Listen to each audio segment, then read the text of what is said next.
আসসালামু আলাইকুম। আজকে সুন্দর একটি মাছের বড়ার রেসিপি নিয়ে আসলাম। এই যে এখানে মাছের বড়াটি দেখতে যেমন সুন্দর হয়েছে তেমন খেতে অনেক স্বাদ হয়েছে। আমি কিছু এখানে ডাল নিয়েছি, রসুন নিয়েছি, পেঁয়াজ নিয়েছি, কাঁচামরিচ নিয়েছি, হলুদ মরিচ, তারপর আবার লবণ নিয়েছি। আর এই যে মাছগুলো নিলাম, এই মাছগুলো আসলে বাচ্চারা সহজে খেতে চায় না, এগুলিতে অনেক কাটা। তাই এভাবে যদি বড়া বানাই খায় আসলে এই বড়াগুলো সবাই পছন্দ করবে আর সবাই এই বড়াগুলো খাবে। তাই আমিও আজকে বড়া বানাইলাম। আর এই মাছের বড়াটা এতটাই স্বাদ হয়, এতই মজা হয়, একবার ট্রাই করে দেখবেন সবাই। আমি মাছগুলো আগে ব্লেন্ডার করব। মাছগুলো আগে ব্লেন্ডার করা হয়ে গেলে তারপর আমি ডাল, লবণ টবণ সব মরিচ সব কিছু দিয়ে আবার ব্লেন্ডার করে তারপর মিক্স করব। একসাথে দিলে হয়তো দুই একটা কাটা থাকতে পারতো। আর ডালটা আমি অতটা মিহিন করব না, আদা মিহিন করব।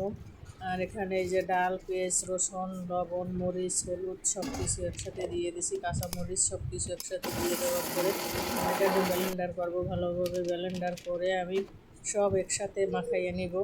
দেখেন এই যে আসালা আসালা একটু আমি অতটা মিহিন করি নাই, আসালা আসালা একটু রাখছি।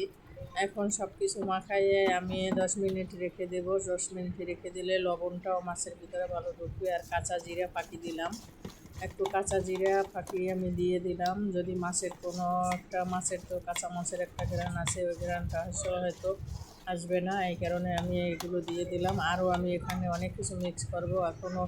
এই যে কাঁচা পেঁয়াজ দিব, এই যে পেঁয়াজ কাটা দিলাম। পেঁয়াজ কাটা দিলে আসলে পেঁয়াজ দেওয়ার পরে আবার একটু মাখা দিলাম। এখন একটু আলু দিব কুচাইয়ে। আলুগুলো দিলে কি এই মাছটার ভিতরেও সুন্দর পেঁয়াজের মতন শক্ত হয়ে যাবে, সেদ্ধ হবে। এই কারণে আমি কিছু আলু দিয়ে দিলাম। দেখেন আলু দিয়ে 10 মিনিট মাখাইয়ে রেখে দিব, তারপর আমি ভাজবো। এই যে 10 মিনিট রাখার পরে আমি এখন বড়াগুলো একে একে ভাজবো ডুবো তেলে। আসলে বড়াগুলো এতটাই স্বাদ হয় মাছের বড়া, যে না খাইছেন একবার খেয়ে দেখবেন। মাছের বড়া সেই স্বাদ। সারা গুঁড়া মাছ আসলে খেতে চায় না, আমরা যদি গুঁড়া মাছগুলো এভাবে যদি ব্লেন্ডার করে বড়া বানিয়ে দিই আসলে বাচ্চারা অনেক শখ করে খাবে। বার্গারের মতন রুটি দিয়ে খাওয়া যায়, ভাত দিয়ে খাওয়া যায়, খিচুড়ি দিয়ে খাওয়া যায়, তারপর আবার এই যে বাঁকা দিয়ে খাওয়া যায়, সব কিছু দিয়ে এই বড়াটা খাওয়া যায়। এখানে আদা ভাজা হয়েছে, এখন পর্যন্ত পুরোটা হয়নি। এই দেখেন কত সুন্দর হয়েছে, শক্ত শক্ত, আর গ্রানটা এত সুন্দর আসছে। চিংড়ি মাছের বড়া চেয়েও সেই স্বাদ হয় এই বড়াটা। এই দেখেন ভাজছি, কিছু ভাজছে উঠাইছি আর কিছু চুলাই দিছি। আর খুদের ভাকার আনছি আজকে আমি, এই যে সাদা খুদ। এই খুদগুলো আসলে ভাতের চালের খুদ, এগুলো সহজে পাওয়া যায় না শহরে। গ্রামে হয়তো পাওয়া যায়, শহর থেকে আমি এই খুদগুলো আনাইছি এই বড়া দিয়ে খাওয়ার জন্য। আলহামদুলিল্লাহ।